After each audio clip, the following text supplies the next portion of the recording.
Capítulo 4. Conhecimento especializado. Experiências e observações pessoais. O quarto passo em direção à riqueza. Existem dois tipos de conhecimento: geral e especializado.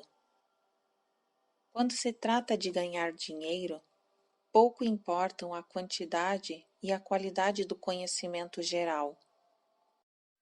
O corpo docente das grandes universidades reúne praticamente todas as formas de conhecimento geral acumulado pela civilização. No entanto, a maioria dos professores tem pouco ou nenhum dinheiro. São especializados no ensino do conhecimento e não em sua organização e utilização. O conhecimento só atrai dinheiro quando direcionado de forma organizada e inteligente, por meio de planos de ação prático, com um fim específico. O desconhecimento desse fato tem sido motivo de confusão para milhões de pessoas que acreditam falsamente que conhecimento é poder. Nada disso. O conhecimento é apenas poder em potencial. Só se torna poder quando organizado em planos de ação definido e dirigidos a uma meta específica. Atualmente, esse elo perdido de todos os sistemas de educação conhecido pela civilização pode ser encontrado na deficiência das instituições educacionais quanto ao ensino de seus alunos a organizar e usar o conhecimento adquirido. Muitos se enganam pensando que, por ter pouca escolaridade, Henry Ford não era um homem educado. Aqueles que cometem esse erro não conhecem a vida de Henry Ford, nem entendem o verdadeiro significado da palavra educação. A origem latina de educo, que quer dizer fazer, crescer, revelar, desenvolver de dentro para fora, uma pessoa educada não é necessariamente alguém que tenha muito conhecimento geral ou especializado. Uma pessoa educada é aquela que desenvolveu as faculdades mentais de maneira a conseguir obter tudo o que deseja, ou quase, sem violar os direitos alheios. Henry Ford enquadra-se perfeitamente nessa definição. Durante a Segunda Guerra Mundial, um jornal de Chicago publicou alguns editoriais nos quais, entre outras declarações, chamava Henry Ford de pacifista e ignorante. Ford se sentiu atingido e entrou com uma ação contra o jornal por calúnia e difamação. Quando a ação foi em julgamento, os advogados do jornal alegaram inocência e convocaram o próprio Ford ao banco de testemunhas, com o propósito de provar ao júri que se tratava de um ignorante. Várias perguntas lhe foram feitas, com a intenção de tornar evidente sua ignorância generalizada, ainda que possuísse o conhecimento relativo à fabricação de automóveis. Entre as perguntas estavam essas: quem foi Benedict Arnold? Quantos soldados os britânicos enviaram aos Estados Unidos para reimprimir a rebelião de 1776? A essa última, Ford respondeu: ignoro o número exato de soldados enviados pelos britânicos, mas ouvi dizer que foi consideravelmente maior do que o número dos que voltaram.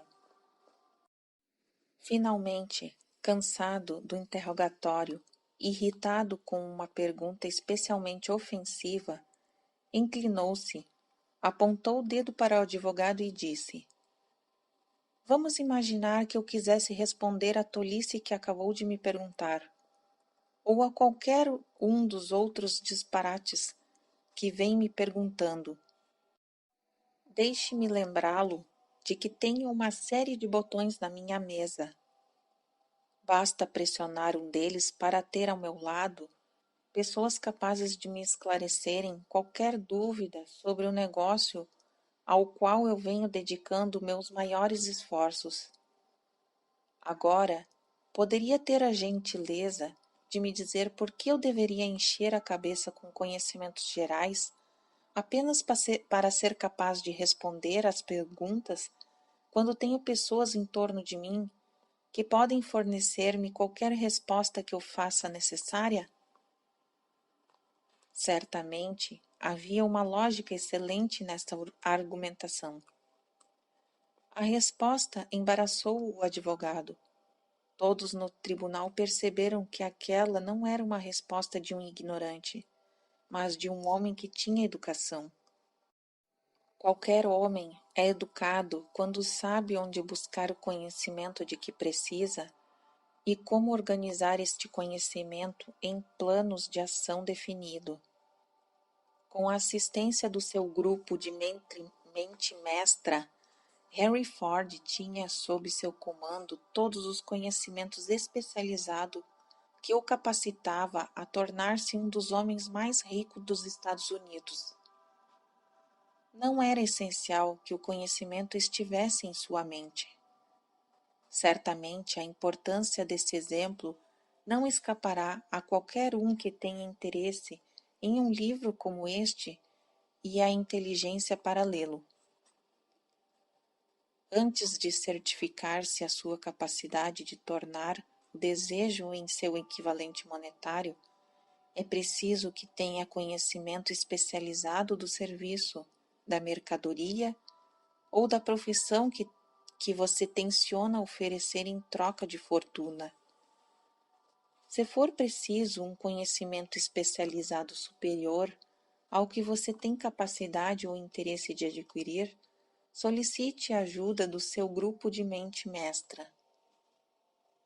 Andrew Carnegie declarou nada entender de resultados técnicos dos negócios do aço, nem estar particularmente interessado em aprender.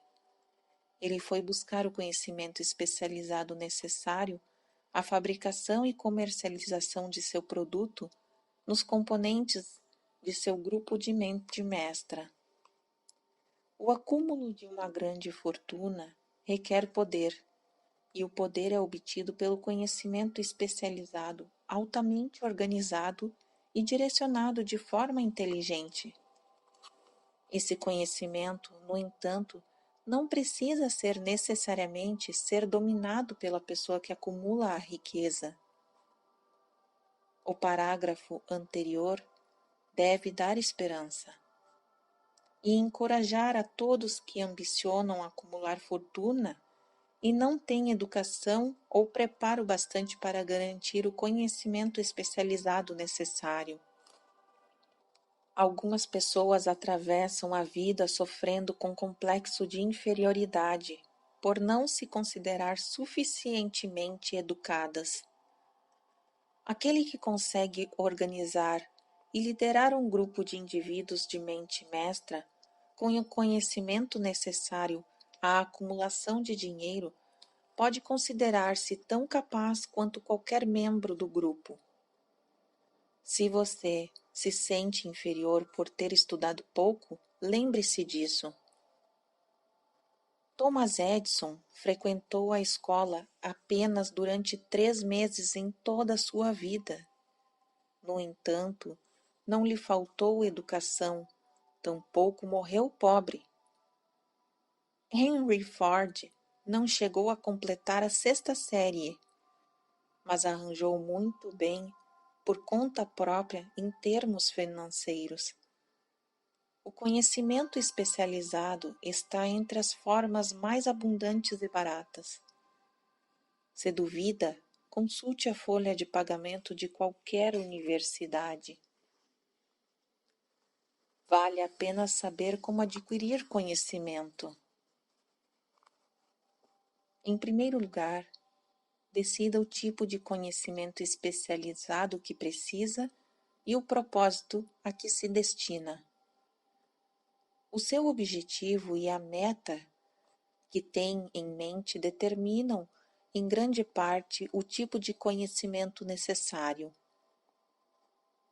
Resolvida esta questão, a providência seguinte é conseguir informações precisas acerca de fontes confiáveis de conhecimento. As mais importantes são: letra A. Sua experiência e formação. Letra B. Experiências e informações disponíveis por meio da cooperação de outros, alianças com mentes mestras. Letra C. Colégios e universidades. Letra D. Bibliotecas públicas, publicações de livros nas quais podem ser encontrado todo o conhecimento acumulado pela civilização. Letra E. Cursos especiais de treinamento, cursos noturnos e de educação à distância. O conhecimento adquirido deve ser organizado e colocado imediatamente em prática, com um propósito definido de acordo com os planos práticos já elaborados. O conhecimento só tem valor se obtido por intermédio da sua aplicação, com vistas a um fim louvável. Eis aí uma das razões da pouca valorização dos títulos acadêmicos. Eles representam nada mais do que conhecimento variado. Se você pretende continuar a estudar, determine primeiro o propósito deste conhecimento adicional e depois procure fontes confiáveis em que possa obter tal tipo de informação. Indivíduos bem-sucedidos em todos os setores nunca pararam de estudar, buscam aprender sempre mais sobre o que se relaciona ao seu maior propósito, negócio ou profissão. Os mal-sucedidos frequentemente cometem o erro de acreditar que o período de aquisição do conhecimento termina com a formatura. Na verdade, as instituições de ensino fazem pouco mais do que simplesmente mostrar o caminho para a aquisição de conhecimento prático. Este mundo transformado em que vivemos trouxe a necessidade de mudanças importantíssimas nas políticas educacionais. A ordem do dia é especialização. Essa afirmativa foi enfatizada por Robert Moore, encarregado das contratações da Universidade de Colômbia. O texto encontra-se produzido a seguir. Os especialistas mais procurados. Os candidatos com algum tipo de especialização são particularmente requisitados pelos empregadores graduados em administração de empresas com treinamento em contabilidade e estatística. Engenheiros de todas as áreas, jornalistas, arquitetos, químicos e também estudantes universitários do último ano que se adequem à atuação de liderança. Aquele que tem um bom desempenho em sua área, um bom relacionamento com todos os tipos de pessoas e formação adequada possui nítida vantagem sobre o profissional estritamente acadêmico. Alguns, em razão das suas amplas qualificações, recebem várias ofertas de trabalhos, até 6 ao mesmo tempo, às vezes.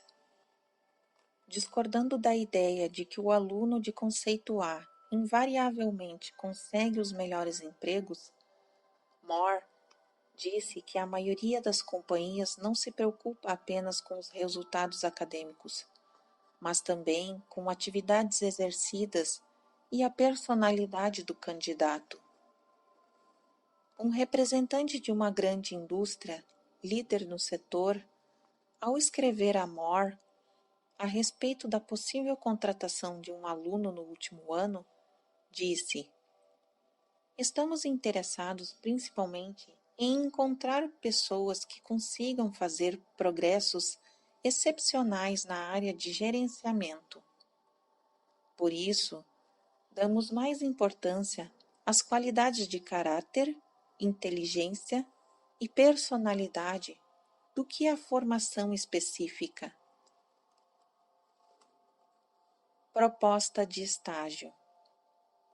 Propondo um sistema de estágio de estudantes em escritórios, lojas e indústrias durante as férias de verão, More sugere que somente depois de 2 ou 3 anos de universidade os alunos sejam convidados a escolher um curso definido.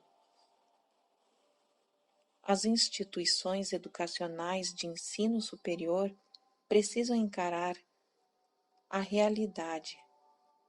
Atualmente, todas as ocupações e profissões exigem especialização, disse More, insistindo em que tais instituições assumam uma responsabilidade mais direta sobre a orientação vocacional.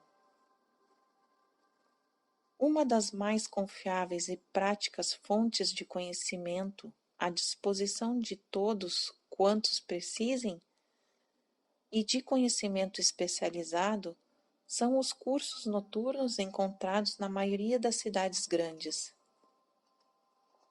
Os ensinos à distância também oferecem formação nas mais variadas áreas que possuem fazer parte de cursos de extensão. Duas vantagens de fazer um curso sem sair de casa são a flexibilização do programa e a facilidade de educar e estudar durante o tempo livre.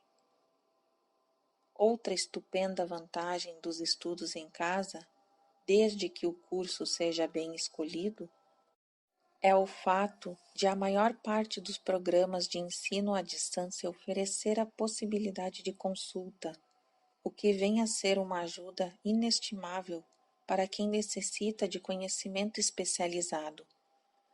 O aluno pode esclarecer suas dúvidas, esteja onde estiver. Tudo que se adquire sem esforço e sem custo é geralmente pouco valorizado. Talvez por isso muitos desperdicem a maravilhosa oportunidade oferecida pelas escolas públicas.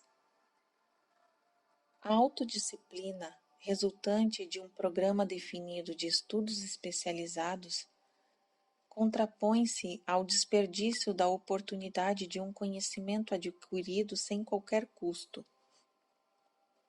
As instituições que oferecem ensino à distância são altamente organizadas.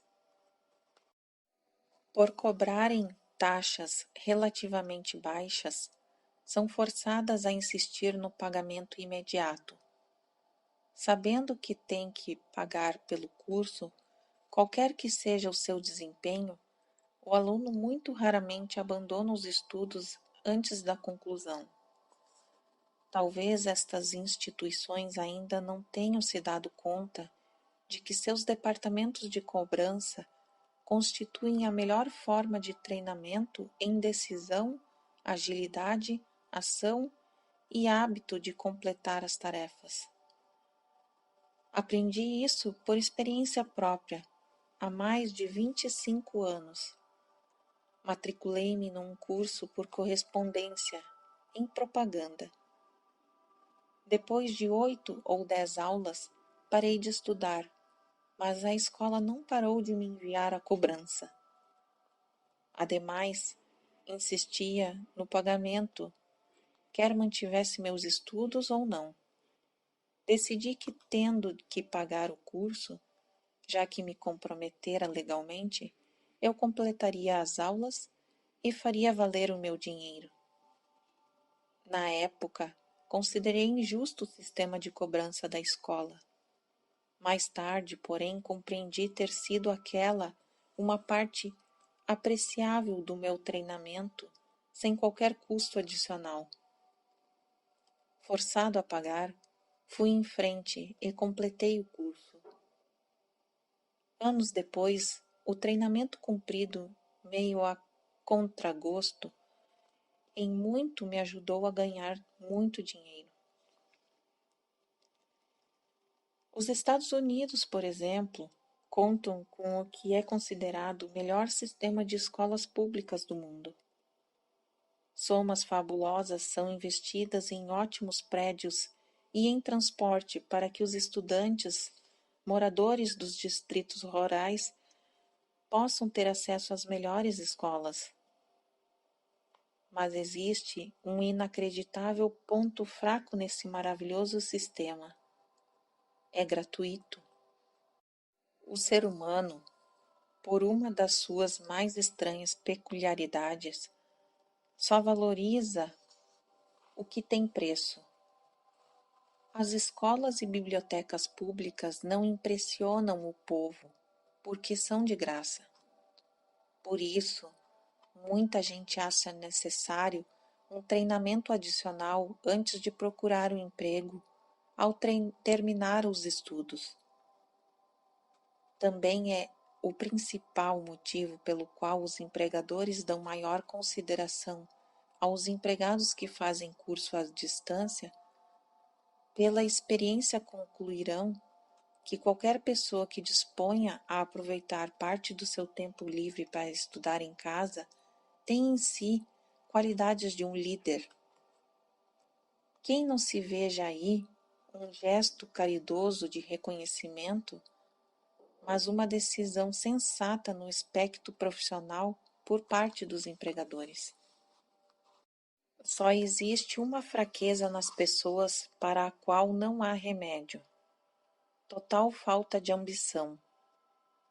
Aqueles que reservam tempo livre para estudar em casa, assalariados especialmente, raramente permanecem muito tempo na parte inferior da pirâmide. Sua atitude abre caminho para a subida, removendo obstáculos e conquistando o interesse e a simpatia daqueles que têm o poder de colocá-los ao alcance da oportunidade. O ensino à distância é especialmente adequado àqueles que trabalham o dia todo e sentem falta de um conhecimento especializado, mas não dispõem de tempo para voltar à escola.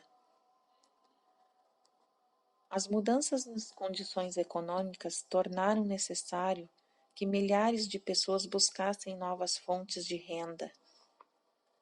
Para a maioria delas, a solução está na aquisição de conhecimento especializado. Muitos serão forçados a mudar inteiramente de ocupação. Quando perceber que uma certa linha de produtos não está vendendo, o comerciante a substitui por outra de maior aceitação. Quem vende serviços pessoais também precisa ser um comerciante eficiente. Se não houver retorno, deve mudar para outra área, onde haja maior oportunidade.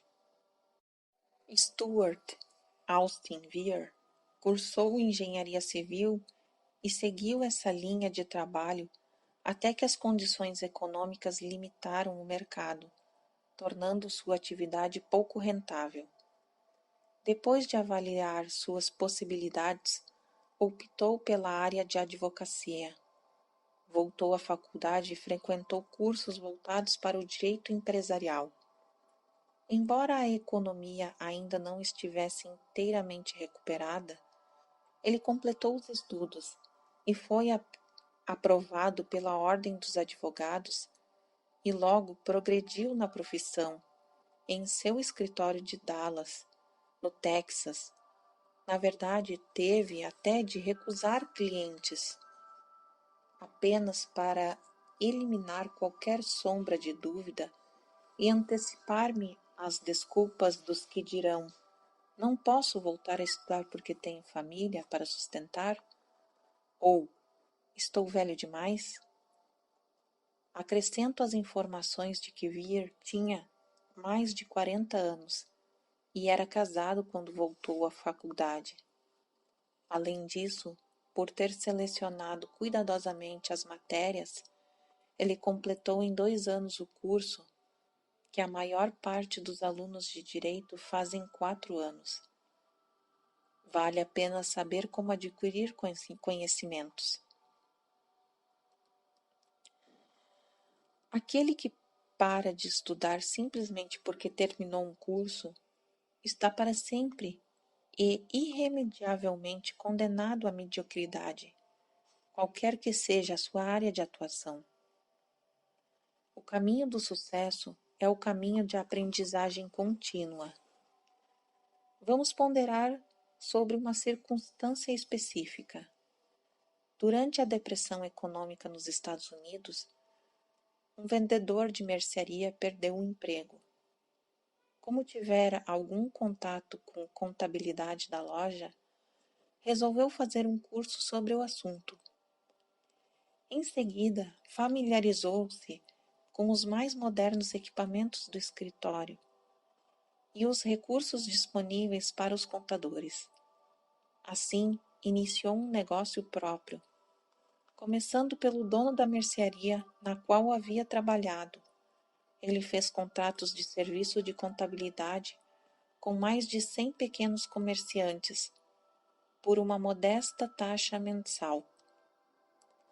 A ideia foi tão bem sucedida que ele logo sentiu necessidade de montar um escritório volante num pequeno caminhão de entregas, que equipou com mais modernos recursos para atender os seus clientes. Em pouco tempo, possuía uma frota de escritórios contábeis sobre rodas e empregava um grande número de assistentes, oferecendo aos pequenos comerciantes serviços de contabilidade de excelente qualidade a um preço módico. Conhecimento especializado e imaginação foram os ingredientes deste único e bem-sucedido negócio. Logo, o dono dos escritórios volante pagou quase 10 vezes mais imposto de renda do que o comerciante para quem havia trabalhado, demonstrando assim que o que parecia uma adversidade era na verdade uma bênção disfarçada. E tudo começou com uma ideia.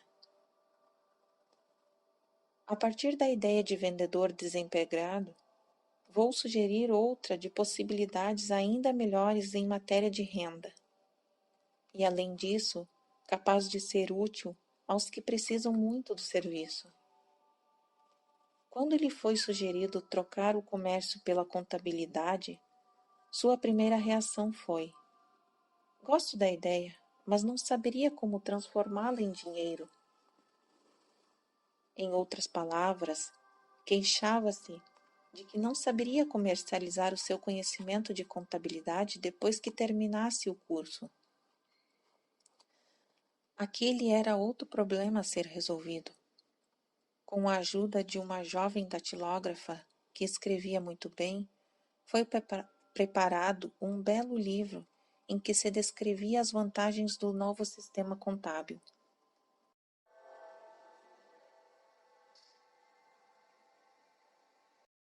As páginas muito bem arrumadas foram colocadas num álbum, que funcionou como um vendedor silencioso, contando tão bem a história que em breve o homem não conseguiria atender sozinho todos os clientes. Existem milhares de pessoas que precisam do serviço de um especialista em propaganda capaz de preparar o resumo atraente que ajude na divulgação de prestação de serviços pessoais. A renda anual agregada por este tipo de serviço e os benefícios para os usuários podem facilmente exceder aqueles de uma agência de empregos. A ideia aqui descrita nasceu da necessidade de atender a uma emergência mas não serviu apenas para uma pessoa. A mulher que criou a ideia era muito imaginativa. Em sua recém-nascida ideia, ela viu a possibilidade de uma nova profissão, destinada a prestar valiosos serviços a milhares de pessoas que precisavam de orientação prática. Estimulada a agir pelo sucesso instantâneo de seu primeiro plano de marketing para serviços pessoais, essa mulher ativa voltou-se em seguida para uma solução de um problema similar enfrentado por seu filho, que acabara a faculdade. Mas não encontrava um mercado para os seus serviços. O plano que elaborou para o seu filho foi o melhor do que a propaganda de serviços pessoais que já vi. Quando o álbum ficou pronto, tinha cerca de 50 páginas, lindamente datilografadas com informações devidamente organizadas, relatando as habilidades naturais do rapaz em seu currículo escolar e as experiências pessoais, e uma grande variedade de outras informações, longas demais para serem descritas aqui. O texto detalhava ainda o cargo pretendido, além de uma descrição minuciosa de todas as realizações que o exercício das funções lhe permitiria. A preparação de um álbum tomou várias semanas de trabalho, durante as quais a criadora mandou seu filho à biblioteca pública quase que diariamente em busca de dados que lhe permitissem articular o texto da melhor maneira possível. Também o fez visitar os concorrentes do potencial empregador para conseguir informações sobre os seus métodos de atuação. Tais informações mostraram-se valiosas para a descrição do cargo que o jovem pretendia ocupar. Quando o plano ficou finalmente pronto, incluía mais de meia dúzia de sugestões muito boas para o uso e benefício da empresa. Foram todas aceitas. Talvez você pergunte: tanto trabalho para conseguir um emprego? A resposta vai direto ao ponto e é de importância crucial porque lida com um assunto que afeta massivamente milhões de homens e mulheres, cuja única fonte de renda é a prestação de serviços. A resposta é: fazer algo bem feito nunca é trabalho. O plano preparado por aquela mulher em benefício do seu filho ajudou-o a conseguir o trabalho que buscava, na primeira entrevista com um salário fixado por ele. Além do mais, e isto também é importante, o cargo não exigiu que começasse de baixo. Ele iniciou como executivo júnior, com um salário condizente. Você ainda pergunta por que tanto trabalho? A apresentação planejada da proposta desse rapaz certamente serviu para poupar-lhe uns 10 anos do tempo que levaria para chegar à posição de onde partiu, caso tivesse começado de baixo e trabalhado para conseguir subir. A ideia de começar de baixo e trabalhar para subir pode parecer segura, mas a principal objeção a ela é a seguinte: muitos dos que tentam conseguir esse caminho jamais chegam a levantar suficientemente a cabeça para serem vistos pela oportunidade.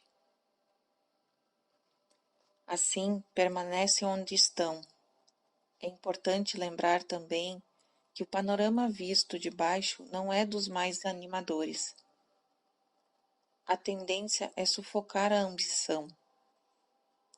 Nós chamamos de cair na rotina, isto é, aceitar o destino pelo hábito de executar todos os dias as mesmas tarefas. É muito difícil abandonar um hábito arraigado. Eis aí outra razão que justifica a ideia de começar um ou dois degraus acima do ponto mais baixo. Fazendo assim, forma-se o hábito de olhar em torno e observar como os outros seguem adiante, de perceber a oportunidade e abraçá-la sem hesitação. Dan Halfing é um esplêndido exemplo do que quero dizer. Durante seus dias na faculdade, foi responsável pelo famoso time de futebol do Notre Dame durante o Campeonato Nacional de 1930, sob a direção do falecido Kenneth Hockney. Talvez o grande treinador de futebol o tenha inspirado a pensar grande e a não confundir derrota temporária com fracasso. Assim, Andrew Carnegie, o grande líder industrial, inspirou seus funcionários a estabelecer metas ambiciosas. Seja qual for o caso, o jovem Halfing terminou a faculdade num momento especialmente desfavorável, quando a crise econômica norte-americana havia feito escassearem os empregos. Assim, após uma passagem muito rápida pelos bancos de investimento e pela indústria cinematográfica, ele pegou a primeira função com certo potencial que conseguiu encontrar: vendedor de aparelhos auditivos elétricos, com a comissão sobre as vendas. Qualquer um poderia começar neste tipo de trabalho, e Halfing sabia disso, mas o suficiente para lhe abrir as portas para uma oportunidade. Por quase 2 anos continuou no emprego que não era do seu agrado, e teria continuado assim se não fosse a inquietação. Primeiro conquistou a posição de gerente assistente de vendas.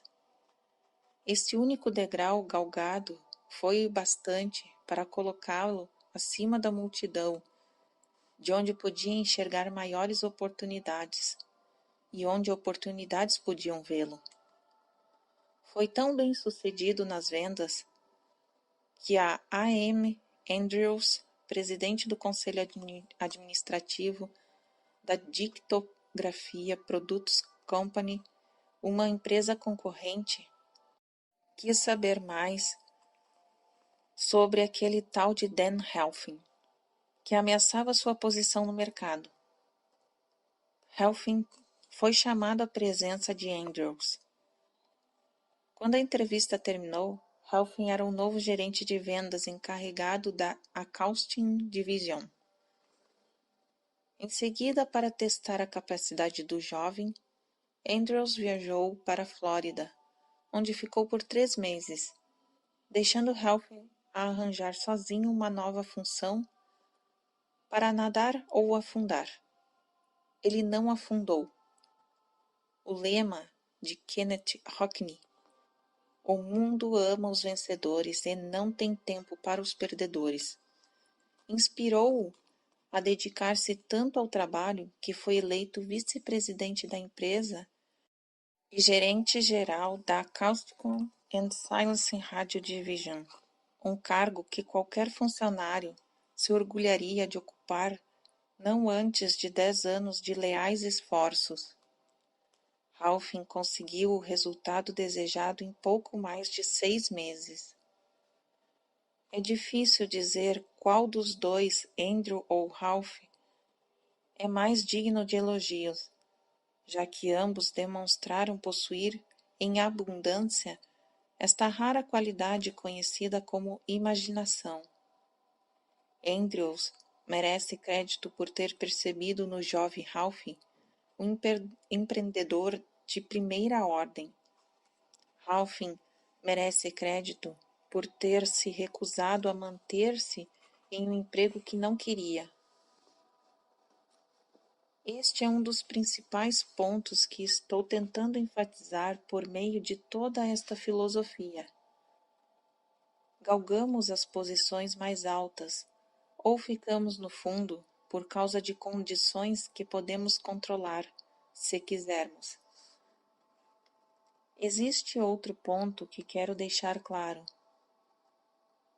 Sucesso e fracasso são, em grande parte, resultados do hábito. Não tenho dúvida de que a íntima associação de Dan Halfin com o maior treinador de futebol norte-americano de todos os tempos plantou em sua mente o mesmo tipo de desejo e excelência que fez o time de futebol do Notre Dame alcançar a fama mundial.